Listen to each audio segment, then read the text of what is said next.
सभी महानुभावों को मेरा सादर जय जिनेंद्र।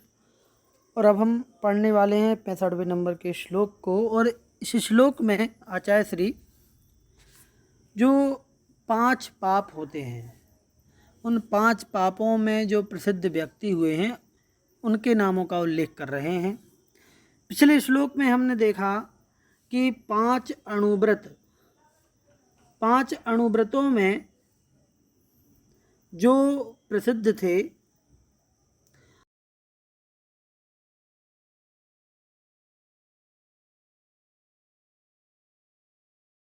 में लिखी हुई हैं, आप सभी उनको पढ़ लें, है ना, और स्मरण भी रखें, है ना।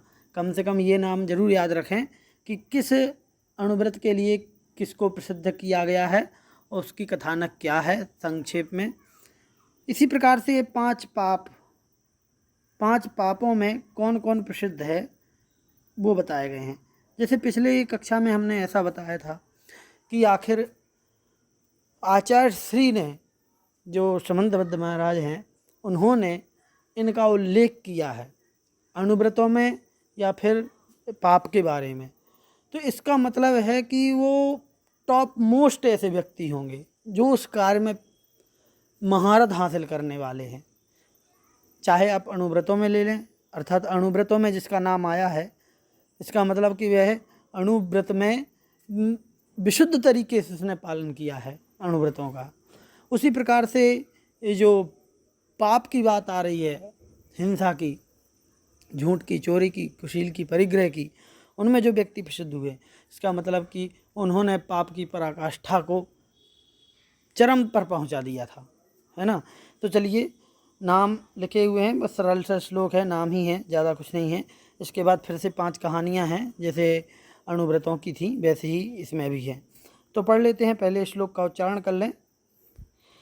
धनश्री सत्यघोषौ च तापसा रक्षकावपि उपाख्येयास्तथा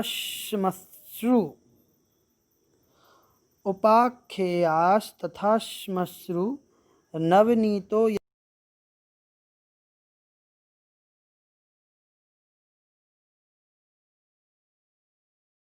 चलें फिर से लय के साथ पूरा पढ़ लेते हैं।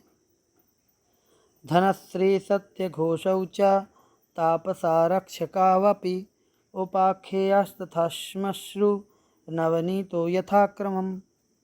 क्या कहते हैं? धनश्री पहला नाम, दूसरा सत्यघोष, फिर तीसरा तापस, एक तपस्वी था, है ना, उसकी कथा है यहाँ पर, जो अपने आप को तपस्वी कहता था बल्कि था वो चोर, है ना।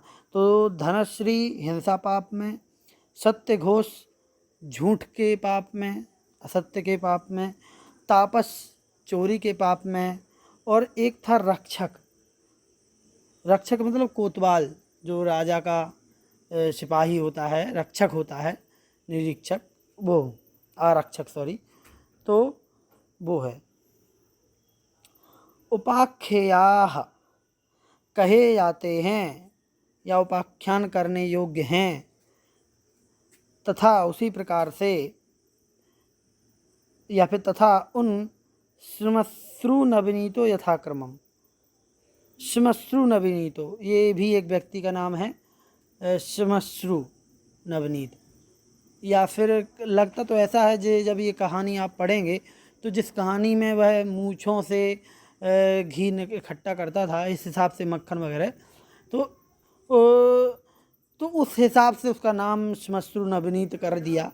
बाकी ऐसा कोई किसी का नाम होना मुश्किल है, तो लेकिन यहाँ पर नाम ही है श्मश्रु नवनीत। यथाक्रमम अर्थात क्रम से, 5 पापों को क्रम से इसमें लगा लेना है।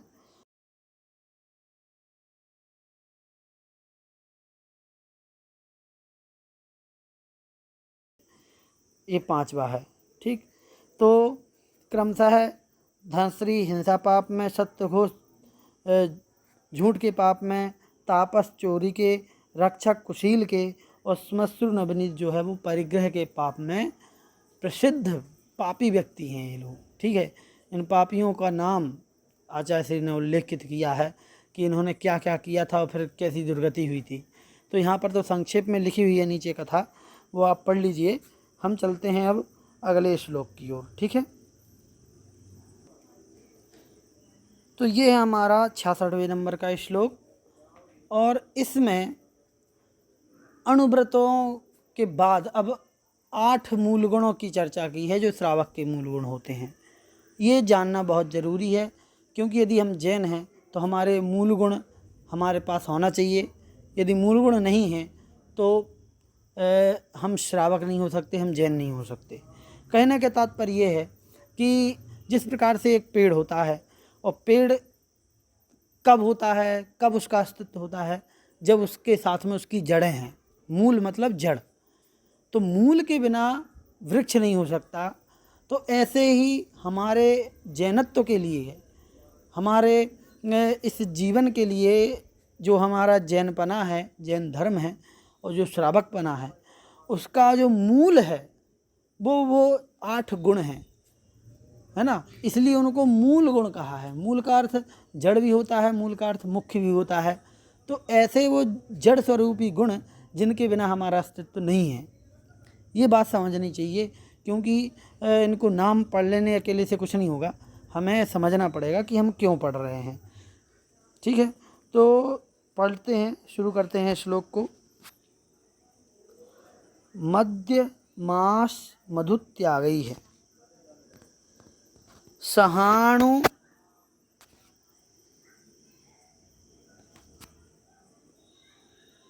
व्रत पंचकम। मद्य मास मधु त्यागई है, सहाणु व्रत पंचकम। अष्टौ मूल गुणानाहुर ग्रहिणाम श्रमणोत्तमाः। अष्टौ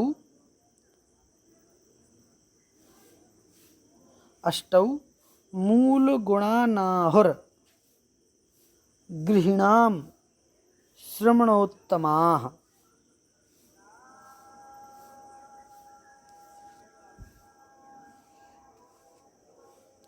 तो चलिए इसका पूरा अर्थ देखते हैं एक बार।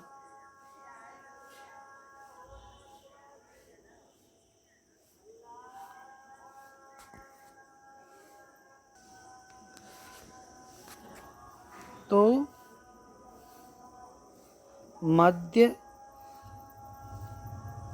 मास मधु त्यागई है, त्याग के द्वारा, मद्य मास और मधु के त्याग के द्वारा, और सहाणुव्रत पंचकम। सह अणुव्रत, क्या लिखा है यहाँ पर, सह मतलब साथ में, और अणुव्रत पंचकम 5 अणुव्रत। 5 अणुव्रत के साथ में मद्य मास और मधु का त्याग करने पर, देखो, लेकिन एक सोचने वाली बात है कि जो 5 अणुव्रत धारण करेगा तो क्या वह मद्य मास मधु का त्याग नहीं करेगा? तो इनको अलग से क्यों रखा है मूल गुण के रूप में? तो इसके बारे में थोड़े से आगे चर्चा करेंगे, लेकिन यहाँ पर पहले सीधा सीधा समझ लेते हैं कि पहले इन्होंने क्या लिखा कि सह अणुव्रत पंचकम, 5 अणुव्रतों के साथ, क्योंकि 5 अणुव्रत की चर्चा हम पहले कर चुके हैं। तो आचार्य श्री कहते हैं कि 5 अणुव्रतों की चर्चा तो हो गई, अब 5 अणुव्रतों के साथ साथ हमें मद्य मास मधु त्याग, मद्य मास, तो 5 अणुव्रतों के साथ में ये 3 चीज़ें और जोड़ दी, तो 5 और 3 8 हो गए। तो ये 8 मूल गुण हमारे क्या हैं, अष्टौ मूल गुणान आहुर गृहिणाम श्रमणोत्तमा। श्रमण उत्तमा, जो श्रमणों में उत्तम हैं, अर्थात गणधर आदि जो देव हैं, वो गृहिणाम अर्थात गृहस्थों के, क्या, अष्टौ मूल गुणान आहु, 8 मूल गुणों को आहु, ये यहाँ पर निकलेगा, ना में से आ निकलेगा, आहु, और रा का हो जाएगा विसर्ग जो ऊपर रा है, तो आहु शब्द बनेगा, ठीक है। क्या बनेगा, आहु। आहु मतलब कहते हैं, ओके। तो 8 प्रकार के मूल गुणों को आचार्य श्री कहते हैं। श्रवणोत्तमा, ऐसे हमारे श्रमणों में उत्तम, मुनियों में श्रेष्ठ, ऐसे गणधाराधिक देवों ने कहे हैं। अब अणुव्रतों में अलग अलग मान्यताएं हैं अलग अलग आचार्यों की। कोई किसी प्रकार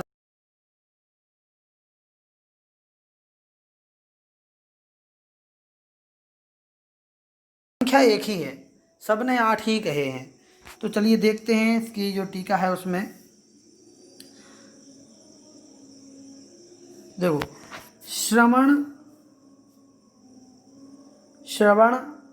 अथवा समन, ये सब मुनियों के नाम हैं। ठीक है, यदि कहीं ग्रंथों में ये नाम मिलते हैं तो समझना मुनि की चर्चा है। इनमें जो उत्तम गणधाराधिक देव हैं वो श्रवणोत्तम कहलाते हैं। उन्होंने गृहस्थों के 8 मूल गुण इस प्रकार बताए हैं: मद्य त्याग, मांस त्याग, मधु त्याग, अहिंसाणुव्रत, सत्याणुव्रत, अचौर्याणुव्रत, ब्रह्मचर्याणुव्रत और परिग्रह परिमाणुव्रत। ठीक है, ये सॉरी, इसको और अच्छे सही से बोलना है, परिग्रह परिमाणाणुव्रत, है ना। कई बार परिमाण व्रत भी बोलते हैं, परिग्रह के परिमाण करने वाला। और यदि और नहीं तो ऐसे बोलेंगे परिग्रह परिमाणाणुव्रत, अर्थात परिग्रह परिमाण का अणुव्रत। ठीक है, तो जैसे अच्छा लगे वैसे बोल लीजिएगा। अब इसमें क्या कहते हैं कि मूल गुण मुख्य गुणों को कहते हैं। ठीक है, मूल गुण अर्थात मुख्य गुण। जिस प्रकार मूल या जड़ के बिना वृक्ष नहीं ठहरते, उसी प्रकार मूल गुणों के बिना मुनि और श्रावक के व्रत नहीं ठहरते। इस तरह मूल गुण का वाच्यार्थ अनिवार्य या आवश्यक गुण है, अर्थात उस पद के लिए वो गुण तो होना ही चाहिए, अन्यथा नहीं होगा वो पद। यदि मुनि है तो 28 मूल गुण जो हैं वो होना चाहिए। उसी प्रकार से श्रावक यदि है तो 8 मूल गुण होना चाहिए। मुनियों के 28 मूल गुण होते हैं और श्रावकों के 8। श्रावकों के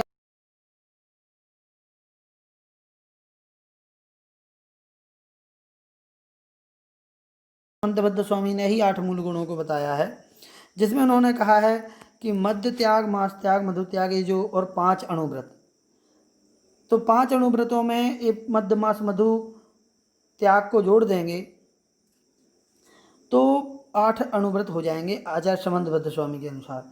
उनका अभिप्राय ऐसा जाना पड़ता है कि मुनियों के 28 मूल गुणों में 5 महाव्रत सम्मिलित हैं, तो गृहस्थों के 8 मूल गुणों में 5 अणुव्रतों को स्थान दिया जाना चाहिए। तो उन्होंने स्थान दिया है अणुव्रतों को, अर्थात जो अणुव्रती है वही श्रावक है। तो कहने का तात्पर्य ये भी है कि जो अणुव्रती हैं वो उत्कृष्ट श्रावक कहलाते हैं। इसलिए आचार्य लोग 3 प्रकार के श्रावकों की कल्पना करते हैं: उत्तम श्रावक, मध्यम श्रावक और निम्न श्रावक, इस टाइप से। ठीक है, जघन्य श्रावक, ये तो 3 प्रकार की कैटेगरी हो जाती हैं। तो जो अणुव्रतों के साथ पालन कर रहे हैं 11 प्रतिमाधारी जो हैं वो सर्वोत्तम श्रावक हो गए, उत्कृष्ट, है ना। और जो कम प्रतिमाधारी हैं मध्यम श्रावक, और जो मात्र सम्यक दृष्टि हैं, वृत्ति नहीं है, वो जघन्य श्रावक हो जाएंगे। इस प्रकार से भी कहा जाता है। लेकिन अब इसमें कहते हैं कि मद्य त्याग यद्यपि अहिंसाणुव्रत के अंतर्गत हो जाते हैं, मद्य त्याग आदि जो हैं वो अहिंसाणुव्रत के अंतर्गत आ जाते हैं, क्योंकि यदि अहिंसाणुव्रत उसने लिया है तो फिर मदिरा आदि, मद्य, मांस और मधु का त्याग तो वो कर ही देगा, क्योंकि उन सब में हिंसा होती है।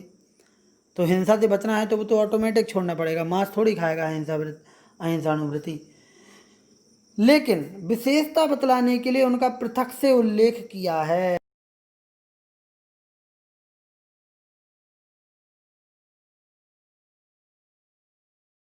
केवल अहिंसाणुव्रत या 5 अणुव्रतों की अकेली चर्चा करेंगे तो लोग मद्य, मांस और मधु को उतनी गहराई से नहीं लेते हैं, खासतौर पे मधु और मद्य को। लेकिन यहाँ पर स्पष्ट नाम का उल्लेख किया है, इसका मतलब है कि इनको तो त्याग करना ही है, कंपलसरी। इसलिए विशेष रूप से इसका कथन किया गया है। आगे चलकर जिनसेन स्वामी ने, देखिए यहाँ पर मधु त्याग को मांस त्याग में गर्भित कर उसके स्थान पर द्यूत त्याग का उल्लेख किया है। द्यूत मतलब जुआ। तो उन्होंने क्या किया कि मद्य, मांस और जो मधु है ना, मधु को तो उन्होंने कह दिया कि ये तो मांस त्याग में ही आ जाएगा मधु। उन्होंने मधु के स्थान पर, मधु मतलब होता है शहद, ठीक है। मधु मतलब क्या होता है?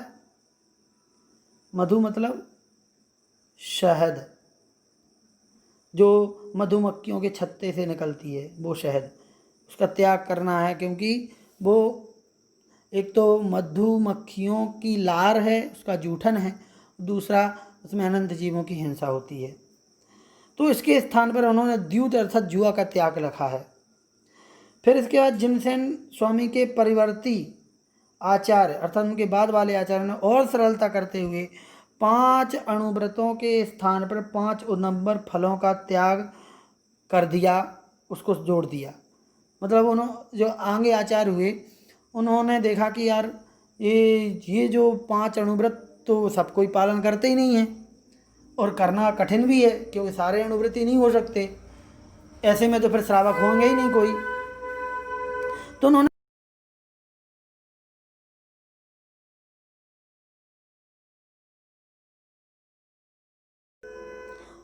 इसके सिवा फिर पंडित आसाधर जी ने सागार धर्मामृत में एक मत का और भी उल्लेख किया है, जो काफ़ी प्रचलित भी है, बाल बोध में ही पढ़ाया जाता है ना, जो खास तौर पे बिल्कुल लगता है कि हाँ ये जैन की पहचान के लिए 8 मूल गुणों की चर्चा है।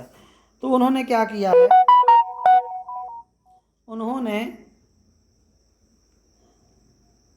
निम्नलिखित 8 मूल गुणों की चर्चा यहाँ पर की है, लिखे हुए हैं। मद्य त्याग, मांस त्याग, मधु त्याग, फिर रात्रि भोजन त्याग और पंच उदंबर फल त्याग, पंचफली त्याग।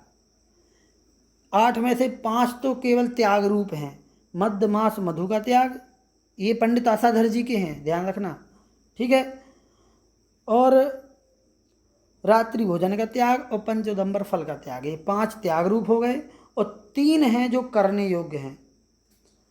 क्या है? देव दर्शन करना, जीव दया करना और जलगालन अर्थात जल छान के पीना। ये मूल गुण हैं, ये करना जरूरी है, तभी वो श्रावक होगा, ठीक है। तो दोनों प्रकार से समझ लेना चाहिए। अणुव्रति है तो वो ये सब करेगा ही करेगा, लेकिन ये उनके लिए है जो अणुव्रत नहीं ले रहे हैं, तो भैया ये कम से कम ये इस प्रकार की क्रियाएं तो पालन करो, है ना। नहीं लिया है व्रत तो ठीक है, कोई दिक्कत नहीं, लेकिन इन चीज़ों का त्याग करे बिना आप जैनी नहीं कहला सकते। इसको श्रावक की जगह ये कह देना चाहिए कि जैन कहलाना तभी है जब ये वाले 8 गुण उसके अंदर होना चाहिए, ठीक है। तो यथा शक्ति बिल्कुल पालन करना चाहिए जैन बनने के लिए। गृहस्थाचार की रक्षा के लिए इन 8 मूल गुणों का पालन करना।